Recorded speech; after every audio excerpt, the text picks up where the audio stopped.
Hey, everybody, welcome to a special segment of the Chief Concerns Show. I'm Marcus Dash. That's my brother, Teja Dash, on the right. And, of course, in the middle is former Chiefs tight end, Jason Dunn.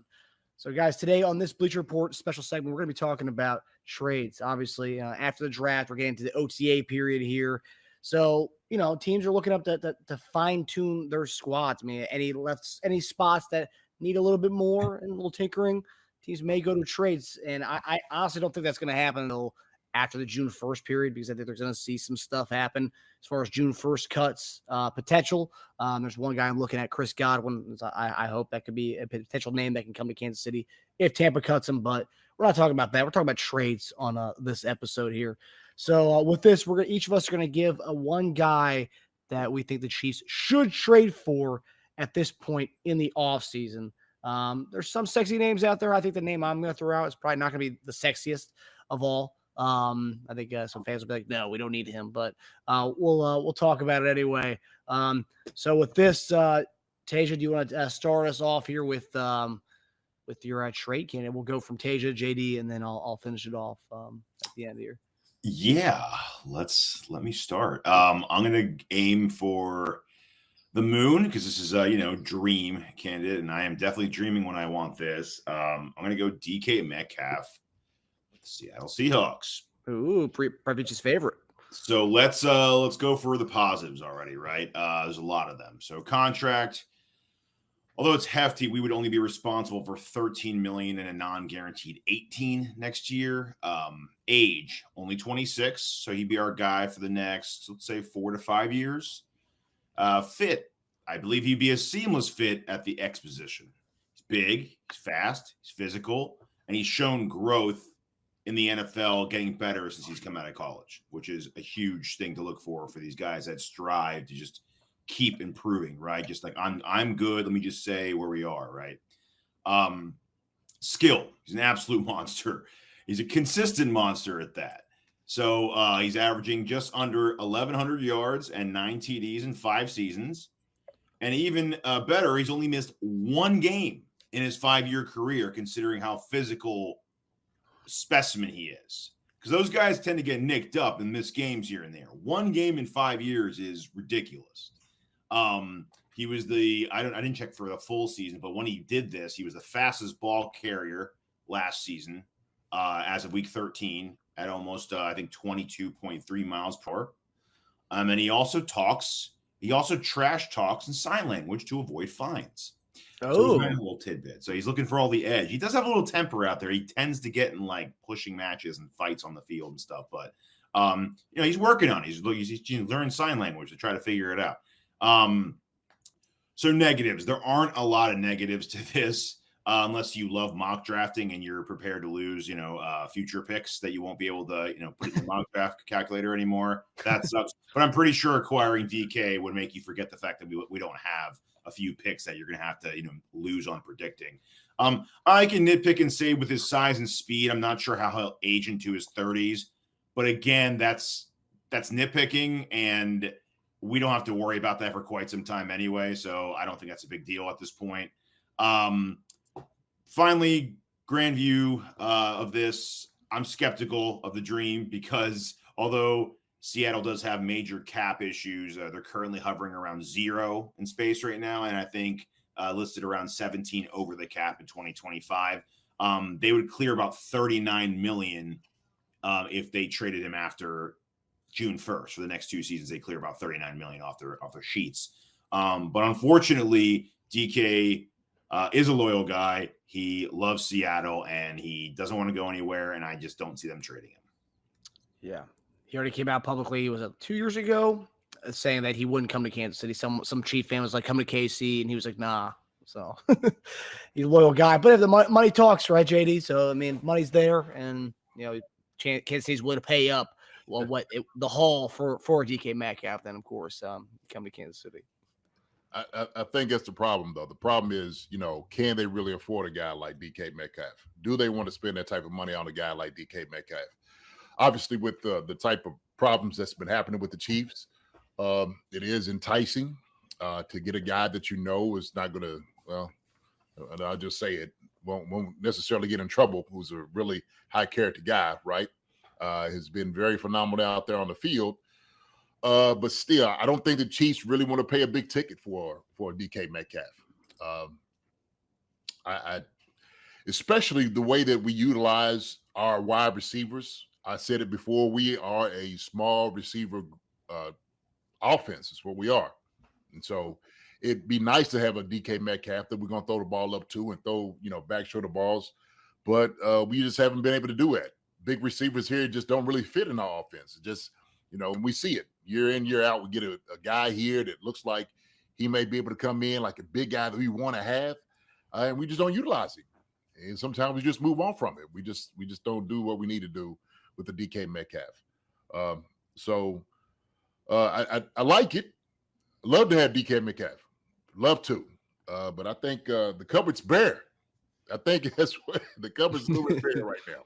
Well, 13 million and 18 and what 17 or 18 million the next 2 years. Those aren't like huge dollar amounts, right? No. I mean, that's not like backbreaking. I mean, that's probably why we've set our sights on him. We're like, okay, his talent is way above his dollar amount. We're okay with that number.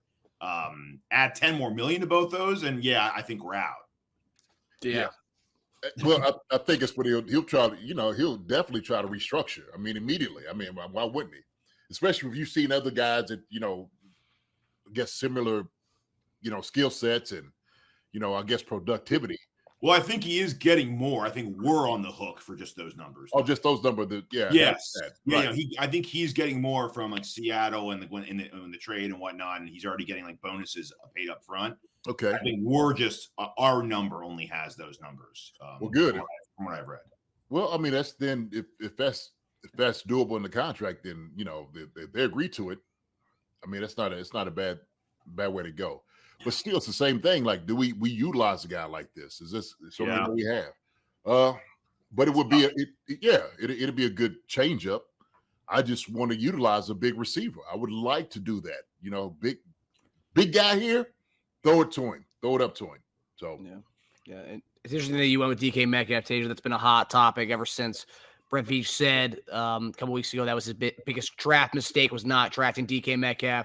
And then about a week and a half later, it came out that the Chiefs did call Seattle on draft night, trying to poach him away from Seattle. And then now Seattle's salary cap situation, people are speculating on maybe there could be some movement here. But, yeah, I don't think it's going to happen. Well, I was very specific in asking you what the parameters of this were. And I was like, when I heard the DK Metcalf rumor, I was like, we're dreaming. And then you were like, dream trade candidates. I was like, there you go. That's exactly what we're going to do. We're going to go with the dream. Yeah, so I would love that dream if that came to fruition. Great. JD, where are you going with this one? What you got? Man, to be honest with you, I didn't really have anybody. I didn't have anybody at all. I just don't think we're going to make a trade, especially with this June 1st coming up. Why wouldn't you wait? To be honest with you, you waited this long. So there's no sense doing it right now, and especially when that time is coming at this moment. And we talked about Chris Godwin might be a guy that could easily be released. There's going to be not just Chris Godwin. There's going to be a slew of guys that's going to be released, probably because of that. And, if I'm looking to get a guy here, I'm looking to get a guy that definitely fits into the type of offense that we have. So, I could throw names out here, but we don't know how this is going to look.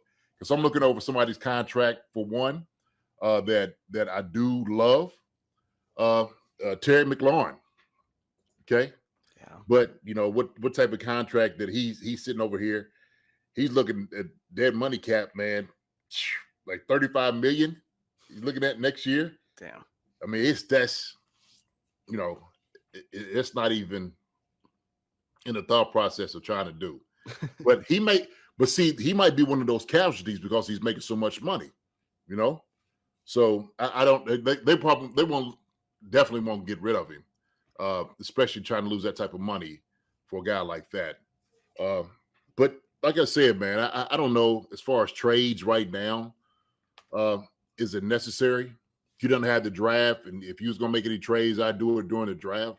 But I'm a big advocate and proponent for guys. If you're going to wait June the 1st, just wait June the 1st. Guys are going to show up. We've known that. So my question is, what would be at least the two areas that we for concern for us? Okay, the two areas of concern, and I've said this. I've been on record, and I'm gonna keep saying it over and over again. I think we need another guy beside Chris Jones. I do. And so can you trade for a defensive tackle, a guy to come in here and make some noise? I think that would help out tremendously on our defense. Our guys have been, pretty decent. They've been all right, but I think we need another stellar guy. We didn't get one in the draft. We didn't really address that at all. We got a guy in free agency. And we still don't know how that's going to shake out with him from Florida State. I can't think of his name right now, but he wasn't quite up there on the level that you would want from a defensive tackle. Is he just a guy? We don't know that. So that would be my thing, is addressing a defensive tackle for one, for sure. Okay, and then another two would be wide receiver, because we don't know what's going to happen with the whole thing with Rashee Rice coming into the season. So it's promising that he's at practice right now, okay, for OTAs. We'll get a little glimpse of him today. I think the reporter's going to be out there today getting the first look. Were they able to get some eyes on some of the guys, talk to him a little bit? Going to talk to him. I'm sure they're going to try to constrict the questioning about what you're going to ask and what he's going to answer. So you're not on Andy's bad side. But yeah, maybe another wide receiver that you could try to get, during this time. So, yeah, on that OTA availability today, head coach Andy Reid, Patrick Mahomes, and Nick Bolton, and Trey McDuffie, not Rashee Rice. Yeah, the D tackle you were referring to, JD, the UDFA out of FSU, Fabian Lovett. Fabian, yeah. Mm-hmm. Yeah. And I watched him. Didn't really jump off the screen to me as much. Didn't really scream dominant. I think he's a good player. I think he's probably a solid role player. But like I said, man, maybe getting a guy, a stellar defensive tackle, to parallel their career with Chris, I think would be the way to go. Very interesting what Chase Benjamin has said. If Diggs doesn't like his time in Houston, well, he'll be a Chief next year. You know what? All the time that we've seen Diggs after the game, looking at the Chiefs, enjoying the celebrating, maybe that was coming to fruition. Maybe he was sitting there thinking, you know what? I could see myself here. Oh, yeah. Maybe this is where I've been sitting here the whole time. I'm sure he has. Yeah. And look, you'll finally get you one, okay? You come over here in Kansas City, Diggs, you'll get you a couple of championships. So we'll see what's going to be like in Houston, man. I think Houston's a great place to go before you finally make that jump. Like you were with one contender for a long time. Chiefs keep beating you. And then before you go to the enemy, you go to one other young up-and-coming team. And if that doesn't work, you're like, you know what, man?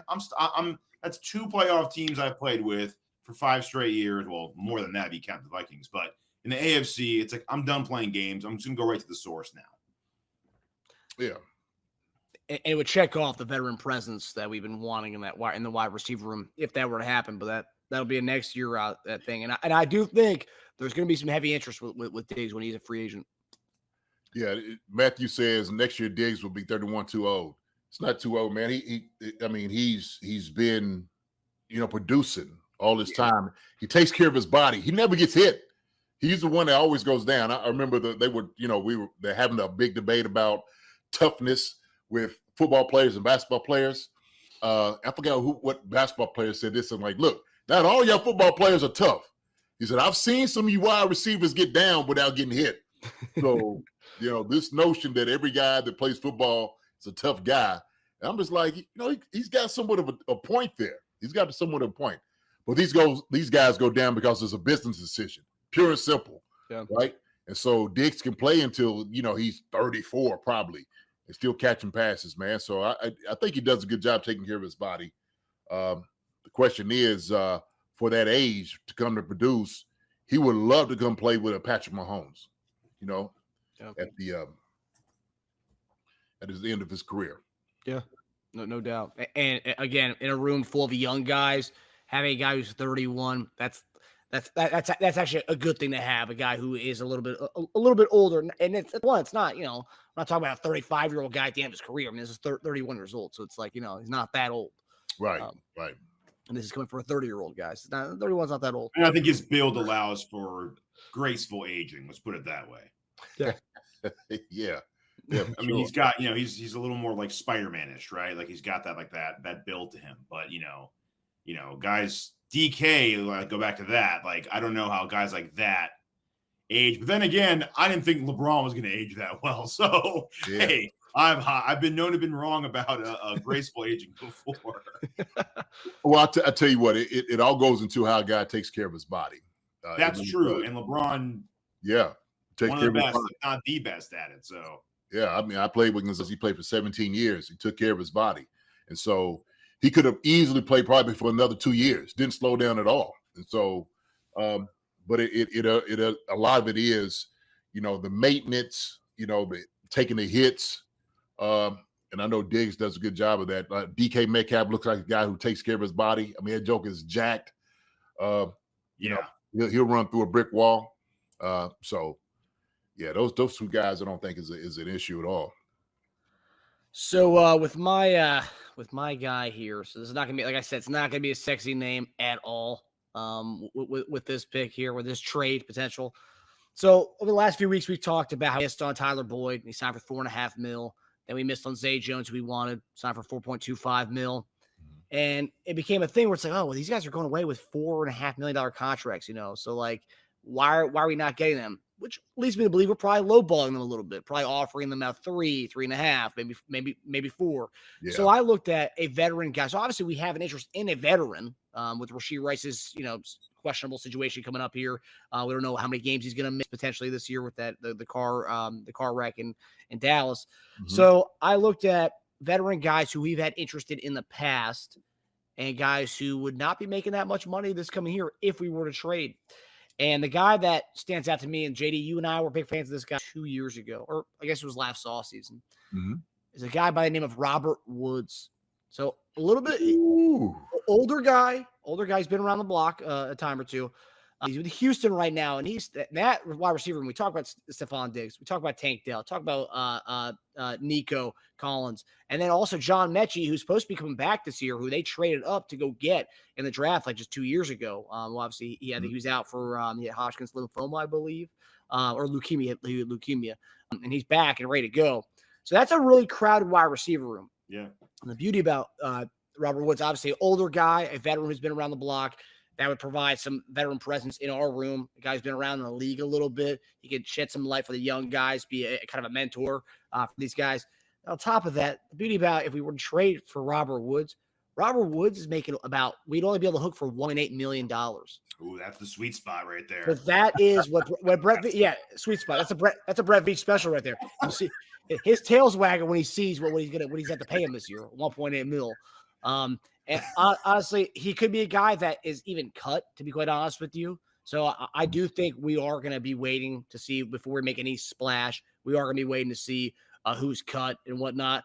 But if we were to make a trade, I think Robert Woods would be the guy that checks off the veteran presence, that checks off a guy who can be an underneath kind of possession type receiver, and then also checks off the box where it's not breaking the bank. It's $1.8 million. And I think if we were to trade for him, what would be like a 6th round, 7th round pick, a conditional 7th round pick in like a few years or something like that. So I could see that being a guy we would trade for. That's like that. That's not really like that's like you dreaming about like your neighbor, not like the supermodel in the Victoria's Secret in my catalog though. That's like you dream about the girl you saw in the elevator. I'll take it. Yeah, JD, your thoughts on Robert Woods is kind of like that. Like when you used to go to Chuck E. Cheese and you had the tickets and you had to redeem them for like the different levels. And the top level, you had the PS3 and you had like the little ball thing that goes like this. And the bottom level was like the pencil. Like I feel like DK Metcalf's at the PS3 up there, and like Robert Woods is more like the eraser category. Yeah, no, that not to call Robert Woods. I think it'd be great, but it's actually pretty realistic. I don't even think it's that big of a stretch, really, right? Yeah, no, I think it's really realistic. Yeah, I think that is.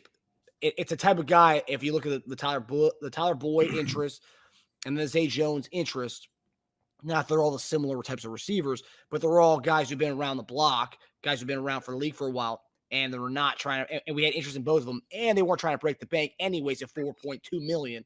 Yeah, and we said no to that. Mhm. And now you're looking at what this Robert Woods is making, about 1.8, and we had interest last offseason in him. So, well, Veach is kind of showing you his ceiling and his floor of what he's willing to spend. Floor is 0.1 cent, and then like ceiling is like under DK. what Zay Jones got, right? Yeah. Well, I think DK is like I don't think it's like a different category. That's like an opportunity of a lifetime. That's like someone saying, "Hey, man, I'm trying to sell my like $5 million business for like $250K," and you don't have that money, but you're like, you know what? I'll find the money. I'll get the money. That's a great opportunity. I'll do that. These are like, I think, totally different, right? Like you have to budget for these, and these are more like realistic day-to-day moves. The Zay Jones is, and Zay Jones was out of our day-to-day budget, then yeah, like 1.8's got to be it, right? yeah, you'd think. So it kind of, thinking of a young guy that we can get. I still think Hunter Renfro's in the mix. Young guy, you could probably get him for a decent amount of money. He fits into our offense. He'll fit into exactly what we do. He's the same body type that we're looking for in a guy. He runs great routes. He gets open.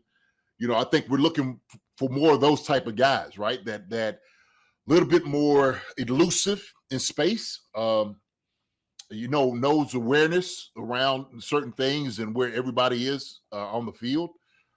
I think Hunter Renfrow would fit that bill a lot, as opposed to like a DK Metcalf. And that's the only thing I'll say about that. Because when I look at it, and I had to go back to it, is are we going to throw the ball up to him, to a guy like that? Well, I bring a guy in here, you're paying that much money, you're not going to throw the ball up to him, throw back shoulder or in the red zone, try to get the ball. So you can do that. Or you can have a guy that can fit right into your system right now, plug and play, have him run every route that you do, even some of the wide receiver screen, reverses, and all those different things, the shallow crosses, hitches, comebacks, all those little things that you do out there. Curls, whip routes, double moves. That's his forte. So I don't know, man. Interesting. But go to the Robert Woods thing. So Robert Woods, to me,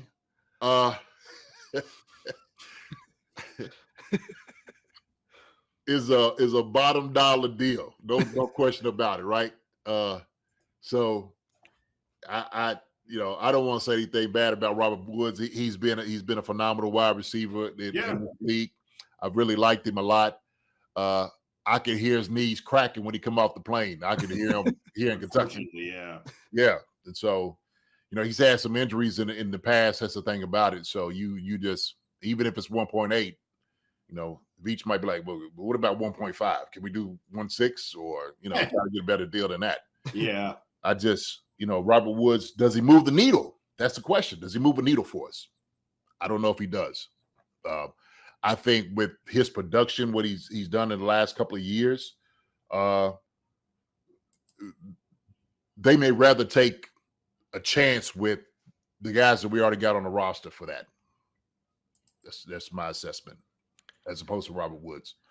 Unless they're bringing him in just for the veteran presence aspect of things, JD. I mean, you definitely need that in that locker room for receivers. Could you see that, JD? Paying 1.5, 1.8 for a guy who, he may not get a lot of playing time, but he is a guy who can be a veteran voice. I mean, you could bring him in for sure. Yeah, I think, but like I said, that the whole June the 1st, bringing in a veteran guy. Why not wait? I think actually, if anything, they probably got their eyes, they got their sights on somebody June the 1st. Mm-hmm. And I guarantee right now with these OTAs, they're letting everything play out. They want to see what everybody's doing. All the guys, all the wide receivers we have on our roster right now, they're watching these guys. Yeah. And I guarantee they're making phone calls right now. And they're seeing who's available and whatnot. Hey, is he going to be available June the 1st, right? Just tell me the truth.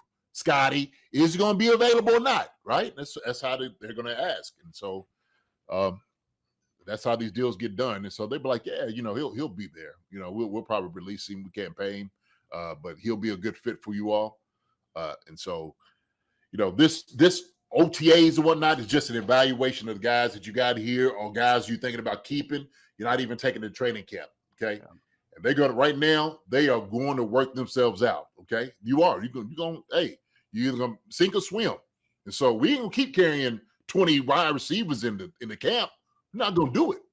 So that's why they brought in a whole lot of the guys and, the undrafted free agents and all those, during the rookie camp, just to see what guys can do.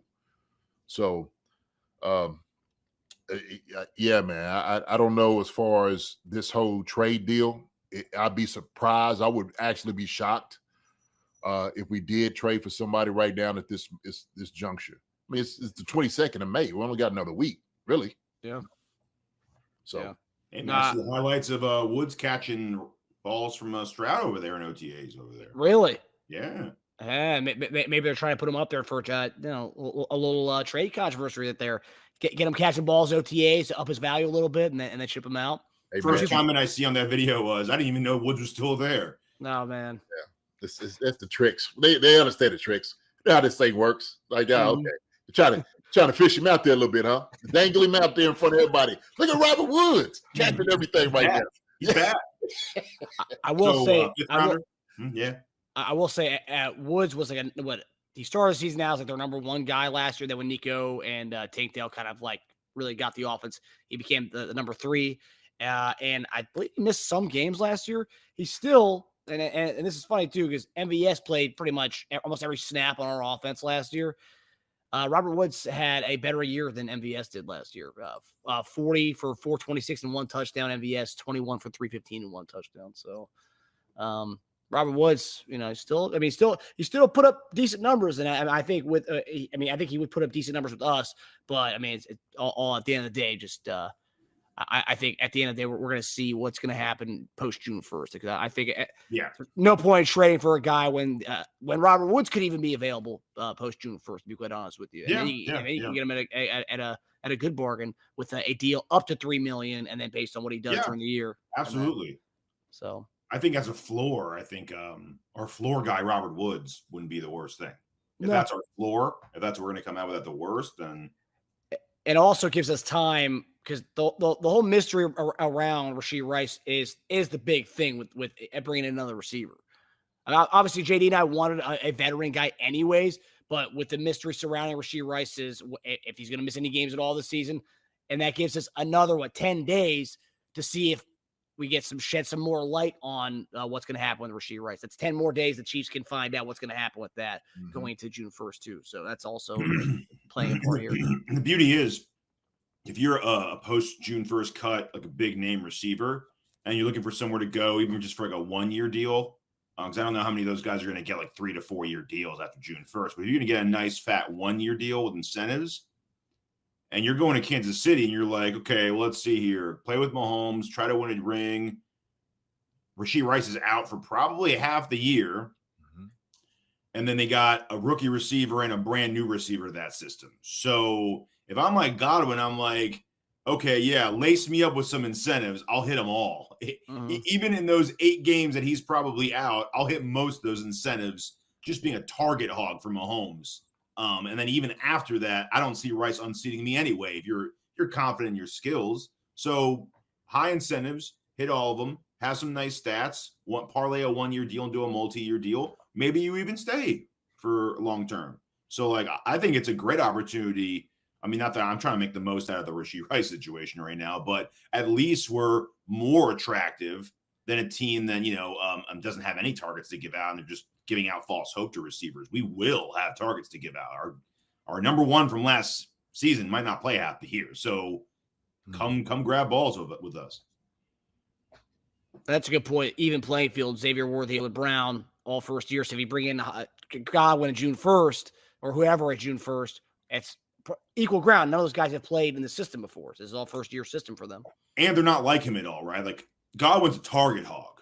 Godwin could be a target hog, a guy you just like pepper.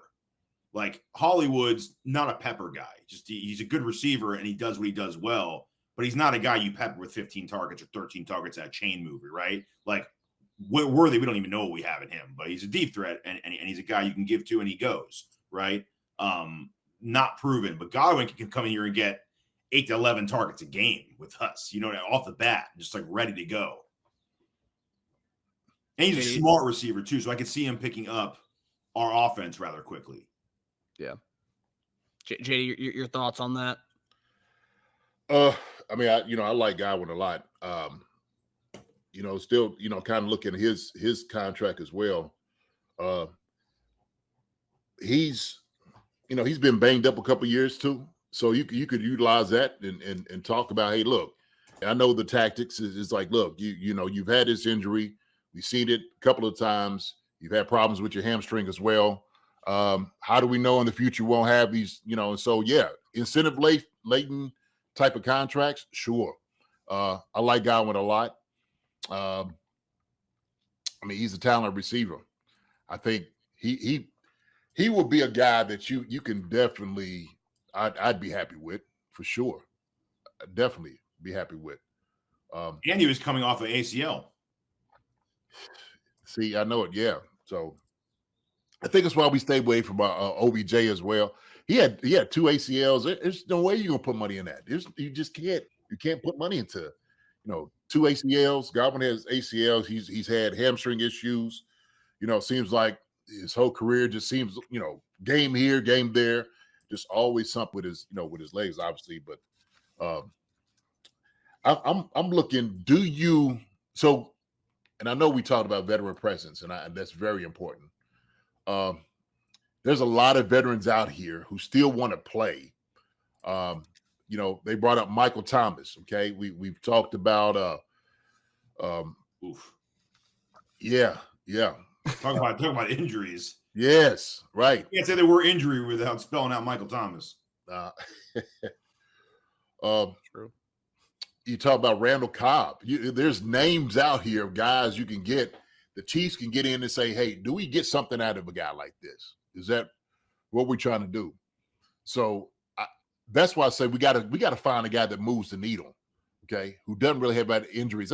That's why I like Renfro a lot. That's the reason Renfro to me it seems more enticing, because the only reason his production came down is because you got the best receiver in the game came there in Adams, right? Devontae came out there, and Gruden was like, okay. And when they switched over to down the hit, they was like, look, we're going to switch it up to the coach now. And Pearson and was like, we trying to find Renfro some space, but we can't really find space for him, right? Now you got Mayer. Now you got what's the name of the tight end? Yeah, and you got who's the other receiver? So it's crowded out there right now in Vegas. Myers. Yeah. So that's the thing about it. Renfro is a little bit more enticing, I think, with what he can do here. I would love to have Hunter Renfro as a Chief. I really would. Yeah. And also the Raiders going against his former team twice a year would be nice too. Anything you can find that edge where you're playing against that team 2 times a year in the AFC West, you gotta love that. And Rice played a lot in the slot last year. So if you're looking for a slot fix for 8 weeks, I mean, you could do a lot worse than Renfro. Yes, no doubt about it. So. Yeah. And I'm not reading right now that Kadarius Toney. This is voluntary OTAs, guys, but Kadarius Toney is not at OTAs. So that's going to be a topic that we'll be talking about on our show later on tonight. That's a nice little tease for our Chief Concerns episode tonight. But that's a lot of people are very upset that Kadarius Toney is not at OTAs right now. And JD will talk later on about the voluntary aspect of it and how much of it is voluntary, or is it actually like, oh, it's voluntary, but be there. You should still be there. But you got to be kidding me. Yes. The words preferred and encouraged are probably used in that same note. Yeah. It's like the boss telling you it's remote, but we'd love to see you in the office though, at least once a week. Yeah, voluntary. We know how it works. And there's all right. We'll discuss it tonight, man. Golly. And people wonder why we talk about receivers every episode. Well, one of the receivers we're hoping could be there, it's a talk about mysterious situations. That's another. We talk about Rashee Rice. When's he going to be suspended? That's a question mark. And then Kadarius Toney just overall is a question mark still. Yeah. Oh man, you have to buy in. Just buy in, man. Look, buy in. Fun never stops. Buy in. It's that simple. Yeah. That's why you need a veteran presence there. Somebody, hey, where you going? Where you doing? Mm-hmm. Hey, it's another couple of days. Where you need to go? Yeah. So I know I just know he has a newborn baby and a child and whatnot, but he's been gone pretty much. You had time during off season. Shoot, you only OTAs are gonna last that long. It's 3 days. Yeah. It's disappointing. Can't get right. Yep. But that'll do for us, guys. Hope you guys enjoyed our special segment of these potential trades that may happen, probably won't happen. But I hope you guys enjoyed our stuff. I'm Marcus Dash. That's my brother Teja Dash on the right. And, of course, that's our guy, former Chiefs tight end, Jason Dunn in the middle. We'll see you guys later on tonight on our Wednesday night live stream, 8 p.m. Eastern Standard Time on Chief Concerns on our YouTube channel. We hope you guys come because we're going to be talking a lot about receivers, OTAs, and maybe some guys who weren't at OTAs today. So we'll see you guys. Take it easy, fellas. Later on. Hey. Hi, everybody. Thanks for watching. Subscribe here to get the latest from the show. Also, be sure to check out the best clips from Chief Concerns. And if you prefer to listen to the show, subscribe and follow us on Apple Podcasts, Spotify, and anywhere else you get your podcasts.